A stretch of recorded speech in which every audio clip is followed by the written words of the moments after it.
Hello everyone, total English के एक fresh video में आप सबका स्वागत है।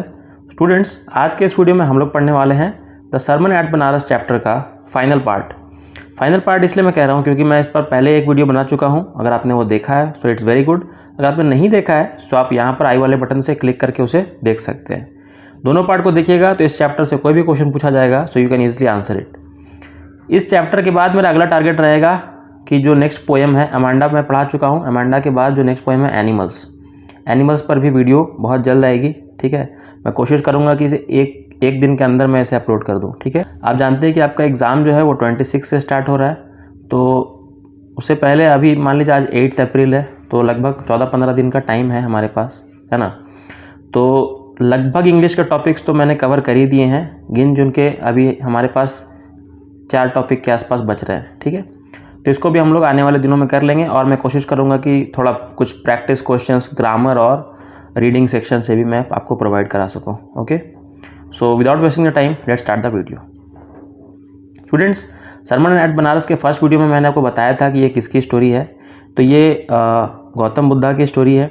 गौतम बुद्धा कैसे गौतम बुद्धा बने, मतलब पहले उनका नाम क्या था, पहले वो कौन थे और कैसे वो एक उनके अंदर एक ट्रांसफॉर्मेशन होता है, ये सब चीज़ें हमने पहले वीडियो में देख रखी थी। आज हम लोग पढ़ने वाले हैं कि उनके द्वारा जो पहला सरमन दिया गया था। सरमन का मतलब मैंने बताया था फर्स्ट वीडियो में कि जो सीख होता है, जो ज्ञान वो लोगों को शेयर करते हैं। ठीक है, एक तरह का आप कह सकते हैं कि प्रवचन दे रहे हैं, है ना, तो अच्छी बातों को शेयर कर रहे हैं, उसे सरमन कहते हैं। तो ये जो उपदेश है, सरमन जो है, ये पहला उन्होंने अपना जो दिया था वो भारत में बनारस में दिया था। ठीक है, तो बनारस को उन्होंने क्यों चुना था ये भी मैं बता चुका हूँ पिछले वीडियो में। ये सब क्वेश्चंस काफ़ी इंपॉर्टेंट हैं। ठीक है, आज हम लोग पढ़ेंगे कि ये जो स्टोरी था, जो पहला कहानी इन्होंने सुनाया था, उस कहानी के बारे में हमें पढ़ना है क्योंकि ये भी इम्पॉर्टेंट है। ये 2 पार्ट इस चैप्टर से काफ़ी इंपॉर्टेंट है और अगर हम लोग ये दोनों कर लेते हैं so it will be better.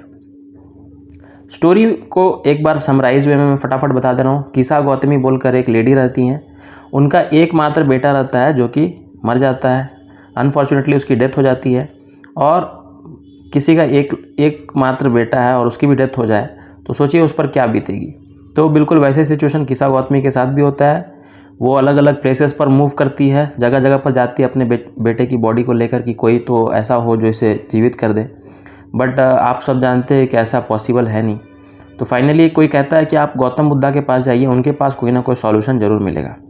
So when she comes to Gautam Buddha for the solution of this biggest problem of her life, so Gautam Buddha उन्हें बताते हैं कि आप एक काम कीजिए, मैं आपको इसका उपाय देता हूँ। आप मस्टर्ड सीड्स कलेक्ट कीजिए।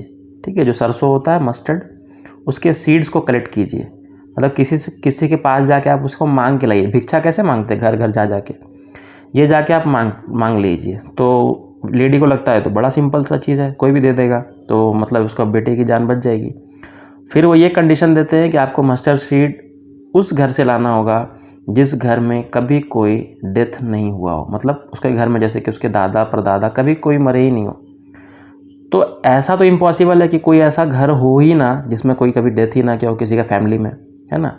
तो यही कंडीशन था कि उसके फैमिली में कोई कभी ना मरा हो। तो वो अपने बेटे के दुख में इतनी ज़्यादा दुखी थी कि वो इस बात को, कॉमन सेंस को पकड़ ही नहीं पाएगी। जब गौतम बुद्धा ने कहा कि बिना डेथ का तो कोई घर हो ही नहीं सकता है, तो वो बेचारी चल जाती है, मस्टर्ड सीड्स मांगने लगती है। तो लोग देने के लिए रेडी भी हो रहते हैं, but when she asks from them that whether anyone in your family has ever died, so कोई भी कहता है कि हाँ भाई मरे तो हैं। तो फाइनली कुछ घरों के जाने के बाद उन्हें ये रियलाइज़ होता है कि क्या रियलाइज़ होता है कि जो डेथ है ये अल्टीमेट ट्रूथ है, ये परम सत्य है जीवन का। जिस प्रकार कोई जीता है उसी प्रकार कोई भी जो जिंदा है, कोई भी जो जीवित है, जिसने जन्म लिया है, उसको मरना भी एक दिन है ही, है ना। ये हम सब जानते हैं, ये एक सबसे बड़ा सच है, ज़िंदगी का सबसे बड़ा सच है और ये बात उसको रियलाइज़ हो जाती है। तो गौतम बुद्धा का मेन पर्पस भी यही था कि उसको खुद रियलाइज़ करवाना कि डेथ जो है वो हर किसी के घर में हुआ है, हर किसी इस फेज़ से होकर गुजरा है, तो उसको थोड़ा बेटर फील होगा अगर वो ऐसा सोचेगी। तो इसमें वो गौतम बुद्धा सक्सेसफुल हो जाते हैं और उसे जीवन का ज्ञान देते हैं। यही छोटी सी स्टोरी है पूरी की पूरी। ठीक है। तो इससे क्या क्या क्वेश्चंस बनते हैं, तो मैं कुछ प्रीवियस ईयर क्वेश्चंस और कुछ इंपॉर्टेंट क्वेश्चंस को मैंने पिक किया है। तो आइए देखते हैं। First question is, why was Kisa Gautami said, what did she do in her grief. दो क्वेश्चन इसमें पूछा हुआ है एक साथ, वो क्यों सैड थी किसा Gautami, and what did she do in her grief. Grief मतलब दुख में, वो अपने दुख में क्या करती है। पहला आंसर तो आप दे दीजिएगा, क्यों सैड थी, क्योंकि उनका बेटे का डेथ हो गया था। किसा Gautami is only son died so she was full of grief. ठीक है, एक काम आप लोग ये कीजिएगा, आप लोग जब यहाँ पे लिखिएगा एक लाइन, ये जो नेक्स्ट पॉइंट है इसको पैराग्राफ चेंज करके लिखिएगा। I always say to my students that whenever two questions come together, जब आप देखते हैं दो क्वेश्चन साथ में आते हैं तो एक क्वेश्चन का आंसर करने के बाद you need to change the paragraph, और उसके बाद आप दूसरे वाले को आंसर करें। ठीक है, तो आप लोग इस बात का ध्यान रखिएगा जब आप प्रैक्टिस करेंगे, तो एग्जाम में भी इस बात का ध्यान रखिएगा। किसा Gautami is only son died so she was full of grief, वो काफ़ी दुख से भर गई थी। समझ में आ गया इसका आंसर क्यों सैड थी। She carried the dead son to all her neighbours and asked them for medicine so that her son can be alive again. वो उस मेडिसिन को खोज रही थी कि कोई उसे पड़ोस में कोई दे दे, सबके घर घर जाके, जिससे उसका बेटा फिर से जीवित हो जाता।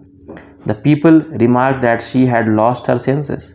तो कोई भी कॉमन सेंस जिसका रहेगा वो बोलेगा कि इसने अपने सेंसेस को खो दिया, मतलब उसको कुछ समझ में नहीं आ रहा है। She is talking nonsense.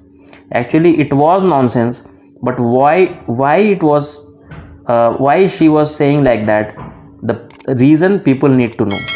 लोगों को उस रीज़न को समझना चाहिए कि वो ऐसा क्यों बोल रही है। वो बेचारी दुख में, कई बार आप ज़्यादा दुखी या ज़्यादा खुश हो जाते हैं तो आपको कॉमन सेंस काम नहीं करता है ना, होता है। तो वो उस स्टेट में थी, उस अवस्था में थी। तो इसका आंसर इस प्रकार हम लोग करेंगे। चलिए नेक्स्ट क्वेश्चन। क्वेश्चन का मतलब समझते जाइए, आंसर खुद ब खुद बनते जाएगा। अगला क्वेश्चन पूछा गया है, what did Kisa Gautami do after Buddha had asked her for a handful of mustard seed. जैसा कि मैंने बताया, गौतम बुद्धा जैसे, जब क्वेश्चन पूछा गया कि किसा गौतमी ने क्या किया जब गौतम बुद्धा ने उन्हें एक हैंडफुल मतलब एक हाथ भरकर, जैसे कि एक हाथ भर के बोलते हैं ना, एक चुल्लू में एक हाथ भरकर हैंडफुल ऑफ मस्टर्ड सीड्स लाने को कहा, तब किसा गौतमी ने क्या किया। क्वेश्चन का मतलब क्लियर है, मतलब क्लियर है। आंसर भी आपके दिमाग में बन चुका होगा कि किसा गौतमी क्या की, वो घर घर जाके मांगने लगी। फिर वो लास्ट में उसे रियलाइज़ होता है कि ऐसा कोई घर है नहीं। तो इसी को आपको इंग्लिश में कन्वर्ट करना है, धीरे धीरे मन में सोचते जाइए, आंसर बनता जाएगा। आइए देखते हैं कैसे आंसर लिखना है। खुद से आंसर लिखना है, कोई आंसर रटने की आवश्यकता नहीं है। After Buddha had asked her for handful of mustard seed, Kisa Gautami went from house to collect the seeds. जैसे कि उन्होंने कहा तो वो घर घर जाके कलेक्ट करने लगी। People gave her mustard seed, लोग ने दे दिया, मस्टर्ड सीड है तो ले लो। बट वेन शी आस्क्ड, लेकिन जब किसा गौतमी ने ये पूछा, if any one had died in her family, क्या तुम आपके घर में कोई डेथ किया है कभी, तो वो लोग कहते हैं, they regretfully told that the livings are few but the deads are many. क्या कहते हैं, बड़ा ही इंपॉर्टेंट सेंटेंस है, इसलिए मैंने इसको डार्क ब्लैक कर दिया। बट लोग कहते हैं, जब उनसे पूछा जाता है कि क्या आपके घर में कोई कभी डेथ किया है, तो कहते हैं लिविंग्स आर फ्यू, जिंदा जो जीवित है वो कम है, मर गए वो अधिक है। इस बात को अगर आप थोड़ा गहराई में जाएं तो सही भी है। मान लीजिए आपके घर में 10 फैमिली मेम्बर हैं, तो आपको लगेगा कि सर 10 तो काफ़ी है। तो आपको याद है कि आपके ग्रैंड पेरेंट कभी डेथ किए होंगे, आपके पापा मम्मी को याद होगा कि उनके ग्रैंड पेरेंट कभी डेथ किए होंगे। तो अगर सबका कोई ना कोई ग्रैंड पेरेंट डेथ करते जाते हैं, जनरेशन एक पीछे का छूटते जाता है, आगे बढ़ते जाता है, तो जो लोग हैं काउंट कीजिएगा तो उनकी संख्या अधिक रहेगी। ठीक है, livings are few deads were many, इसलिए ऐसा कहा गया। इसको डार्क ब्लैक करने का मेरा और एक पर्पस था कि स्टूडेंट्स इस सेंटेंस को भी उठाकर क्वेश्चन में पूछा जा सकता है। कई बार स्टेटमेंट वाला क्वेश्चन भी आता है एग्ज़ाम में कि स्टेटमेंट दिया रहता है एंड पूछा जाता है आपसे कि इसको एक्सप्लेन कीजिए, तो आपको इसमें एक्सप्लेन करना होगा। ये दे देगा कि livings are few but the deads were many, explain या एलेबोरेट द सेंटेंस या स्टेटमेंट। तो आपको यही बताना होगा कि this statement was said by the neighbours of Kisa Gautami when she went from house to house to get the mustard seeds. So when she asked before taking the mustard seed that if anyone had ever died in their family or not, so they replied that the livings were few but the deads are many. तो और आप इसमें और एक दो line add कर सकते हैं. It shows that dead is the most common thing and it is the ultimate truth that every person, every family has to go through from this feeling or period. इस समय से, इस feeling से सबको गुजरना होता है. इस तरह से आंसर बनता जा रहा है ना. दिमाग में आंसर क्रिएट होगा और आपका हाथ खुद ब खुद चलेगा, रटने की कोई आवश्यकता नहीं है. Moving to the next question. How did Kisa Gautami realise that the life and death is a process. Question आ चुका है 2016 के CBSE एग्ज़ाम में. जो क्वेश्चन आता है वो आपको बहुत कुछ सिखा देता है. क्या सिखाता है कि CBSE का एक स्टैंडर्ड है, एक लेवल है, वो ये है. आपको उस टाइप के क्वेश्चंस को पढ़ के आइडिया लग जाता है कि यही टाइप के क्वेश्चंस आएंगे. हो सकता है ये सेम क्वेश्चन इस ईयर भी पूछ दे, बस पूछने का तरीका थोड़ा, जो स्टेटमेंट है, जो क्वेश्चन है, वो थोड़ा बदल देगा. कंटेंट आपको सेम लिखना होगा. मैंने पिछले वीडियोज़ में भी ये प्रूफ करके दिखाया है कैसे एक ही कंटेंट को हम लोग अलग अलग क्वेश्चंस में अप्लाई कर सकते हैं, है ना. तो इसलिए प्रीवियस ईयर क्वेश्चंस काफ़ी इंपॉर्टेंट होते हैं. हाउ डिड, चलिए मतलब को समझते हैं हम लोग. How did Kisa Gautami realise that life and death is a process. कैसे उन्हें समझ में आता है कि लाइफ और डेथ एक प्रोसेस है. प्रोसेस मतलब प्रक्रिया है, एक आम चीज़ है. जिस तरह जीना है उस तरह मरना भी है ना, एक प्रोसेस है. तो Kisa Gautami went from house to house but was unable to find a single house where nobody had died. Simple सी बात है. तो उनको वो घर कहीं नहीं मिला जिसका घर में कोई ना मरा हो. She was tired and hopeless and sat down at the wayside watching the lights of the city as they flickered up and were extinguished again.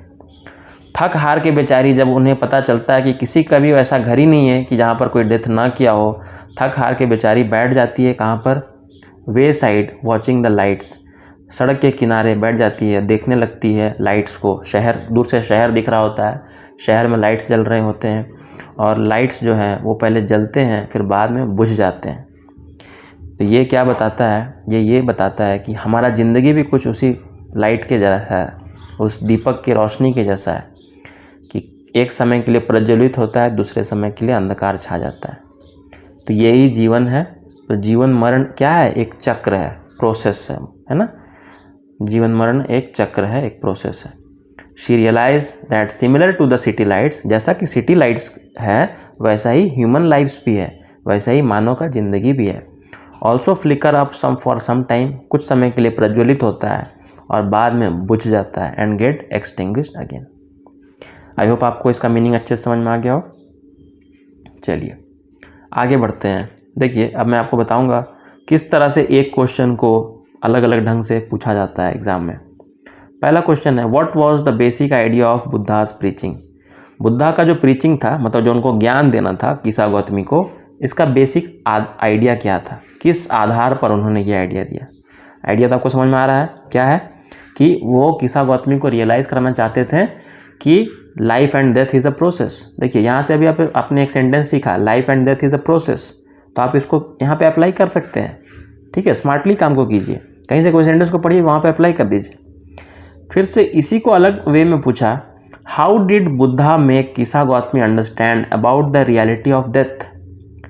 किस प्रकार बुद्धा ने किसा गौतमी को जीवन के सत्य के बारे में या मौत के सत्य के बारे में बताया. तो कंटेंट तो वही है, बस कुछ पूछने का तरीका अलग हो गया. फिर से देखिए यहाँ पे क्या था कि प्रीचिंग का, उपदेश देने का असल उद्देश्य क्या था. तो उद्देश्य भी वही था. और किस प्रकार उन्होंने सच्चाई को बताया, तो उसी प्रकार बताया, सेम चीज़. या फिर और करके इसको दे दिया जाए, what lesson on death and suffering did Buddha teach Gautami in the chapter the sermon at Benares. भाई सर इतना लंबा क्वेश्चन आया था सर, एग्ज़ाम में इतना लंबा क्वेश्चन पूछ दिया सर, समझ में नहीं आ रहा है. तो देखिए पूछ रहा है वही चीज़, इसी चीज़ को यहाँ पर 4 वर्ड्स में दिया है, यहाँ पर 8 वर्ड्स में दिया है, यहाँ पर 12 वर्ड्स में दिया है. मतलब सेम है, कंटेंट सब में आपको लिखना सेम है. बस जो आपका कंटेंट होगा थोड़ा बहुत क्वेश्चन के आसपास इर्द गिर्द घूम रहा होगा। मतलब क्वेश्चन में जो वर्ड्स को यूज़ किया गया है उन वर्ड्स को आप अपने आंसर में भी दिखाइए, तब लगेगा कि स्टूडेंट ने रिलेवेंट चीज़ को लिखा है, कुछ भी बाहर का चीज़ नहीं लिखा है। समझिए टेक्निक को। So what was the basic idea of Buddhas preaching, तो देख लिया जाए। The basic idea of Buddhas preaching was that death is the ultimate truth of life. उन्होंने ये रियलाइज़ करवाया दैट डेथ जो है, मृत्यु जो है, वो परम सत्य है जीवन का। अल्टीमेट ट्रूथ ऑफ लाइफ, परम सत्य। ट्रूथ मतलब सत्य, अल्टीमेट मतलब एकदम सबसे परम सत्य, सबसे ऊपर का, ठीक है। सत्य किस चीज़ का? जीवन का। It is true that every living being has to die one day. ये सही है, ये सत्य है कि हर जीवित चीज़ को एक दिन मरना है ना। No one can escape from death. कोई भी मौत से नहीं भाग सकता। Grief cannot console anyone. और दुख से, ग्रीफ मतलब दुख से कोई भी कंसोलेशन नहीं मिलेगा, मतलब आपको सांत्वना नहीं मिलेगी। जितना रोइएगा उतना आप उस गड्ढे में गिरते जाइएगा। We must accept this universal truth. सबसे बड़ा चैलेंज किसी इंसान के लाइफ में होता है कि इस सच्चाई को हम अगर एक्सेप्ट कर लें तो वो सबसे स्ट्रॉन्गेस्ट पर्सन इस वर्ल्ड का कहलाएगा। हम सब जानते हैं कि जिस प्रकार लोग जीते हैं उस प्रकार मरना भी सत्य है, लेकिन इसको हम लोग क्या बर्दाश्त कर पाते हैं, क्या एक्सेप्ट कर पाते हैं? क्या इतनी आसान है जितना आसान से मैं कह दे रहा हूँ? तो यही बात है कि ये चीज़ बोलना आसान होता है, बट एक्सपीरियंस करना, झेल पाना काफ़ी डिफ़िकल्ट होता है। इसी बात को, इतना डिफ़िकल्ट चीज़ को गौतम बुद्धा अपने वे में बता रहे हैं किस्सा गौतमी को, ठीक है। Moving to the next question, what is the nature of the life of the human beings according to Buddha. Question को फिर से समझिए। What is the nature of the life of the human beings according to Buddha. Buddha के अनुसार human beings मतलब मानव की life का क्या नेचर है, ठीक है। तो बुद्धा क्या कहते हैं लाइफ के बारे में? फिर वही सब बात को अलग अलग वे में कहना है। सब में कंटेंट आप देख रहे होंगे मिला जुला के सर एक ही है, बस 10 तरह से पूछा जा रहा है। इसलिए मैं आपको बता रहा हूँ कि बार बार पूछा जाए, लेकिन करना आपको वही है। तो क्या कहते हैं? The life of mortals in this world is troubled and brief. Mortals, MORTAL, mortals का हिंदी होता है मरणशील, मतलब जो एक दिन ख़त्म हो जाएगा, जो एक दिन ख़त्म हो जाएगा उसको मॉर्टल कहते हैं। तो हम लोग इंसान भी जो है वो मॉर्टल है। The life of mortals in this world is troubled and brief. वो उनकी जो ज़िंदगी है ना, बड़ा दुख से बीतता है। सबको ज़िंदगी में दुख ही दुख है, और ब्रीफ है, छोटा सा। अच्छा बोलते हैं ना 4 दिन की ज़िंदगी है, कहावत है ना, 4 दिन की ज़िंदगी है। तो वही है, ट्रबल्ड है, मतलब जीवन भर हम लोग परेशान ही रहते हैं किसी न किसी बात को लेकर। It is combined with pain. ये पेन के साथ जुड़ा हुआ, दर्द के साथ ज़िंदगी जुड़ा हुआ है। Nobody can avoid dying. Dying को तो कोई नहीं रोक सकता है। After reaching old age there is death. Old age के बाद डेथ आता है। Such is the nature of human beings. तो ह्यूमन बींग्स का यही नेचर है, यही प्रवृत्ति है हम इंसानों की। Just as ripe fruits are in danger of falling. जिस प्रकार फल पकने के बाद, राइप फ्रूट्स मतलब पके हुए फल, are in danger of falling, जब जो फल, देखिएगा पेड़ से कौन सा फल गिरता है? जो पक जाता है। कच्चा आम कभी देखिए गिरते हुए? कच्चा आम हवा वगैरह से, एक्सटर्नल फोर्स से गिर सकता है, या पत्थर मारेगा तो गिरेगा। अपने आप पका हुआ आम गिरता है। उसी तरह अपने आप वो व्यक्ति डेथ होता है उनका, जो जिनका एक समय आ जाता है। So mortals are in danger of death. तो जो मॉर्टल्स हैं, जिसका मतलब मैं बताया, वो मौत के खतरे में हमेशा रहते हैं। As all earthen vessels after a certain period of time break. Earthen vessel, जैसे कि आपने देखा होगा मिट्टी का घड़ा है ना। पहले मिट्टी का घड़ा को कुम्हार बनाता है मिट्टी से, फिर एक दिन वो क्या होता है? टूट जाता है। यही उसकी नियति है, यही उसकी किस्मत में है। तो वही हमारा ज़िंदगी को ही बताता है। So is the life of mortals, all have to die, it is the ultimate truth. मतलब ये जो क्वेश्चन है ना, थोड़ा लॉन्ग टाइप में आया है, तो आप ज़्यादा एग्जाम्पल्स को लेकर कैरी करके पॉइंट को अपना रखना है। पॉइंट वही रखा जा रहा है कि हर किसी को मरना है, मृत्यु अल्टीमेट ट्रूथ है, और यही चीज़ को हम लोग ऊपर भी बताते आए थे। बस ये हो गया कि मान लीजिए ये आ गया आपका 5 मार्क्स का, और ये आ गया आपका 2 या 3 मार्क्स का, तो जितना नंबर उतना डिस्क्रिप्शन। कम मार्क्स कम डिस्क्रिप्शन देना है, अधिक मार्क्स अधिक डिस्क्रिप्शन देना है। तो यहाँ पर 2-3 ज़्यादा एग्जाम्पल्स दे दिए हम लोग, ठीक है। So once he get peace of mind who does not lament, complain and grieve, he who has overcome sorrow will be free from sorrow and be blessed. कहते हैं once he get peace of mind who does not lament, complain and grieve, जो व्यक्ति जीवन में lament करना, ठीक है, या ग्रीव मतलब दुख, दोनों एक ही है, और कंप्लेन मतलब बार बार शिकायत करना कि मेरे ज़िंदगी में बहुत कष्ट है, बोलते ना रोते रहता है लाइफ में इंसान, ये सब चीज़ से उभर जाएगा, ऊपर उठ जाएगा, तब उसको मिलेगा क्या, पीस ऑफ माइंड, मन में शांति मिलेगी। और जिसके मन में शांति मिलेगी वही इस सौरों से, सौरों मतलब दुख से फ्री हो जाएगा, उसको इससे निजात पा जाएगा, ठीक है, आज़ादी मिल जाएगी। Last question, the world is afflicted with death and decay, therefore the wise do not grieve, knowing the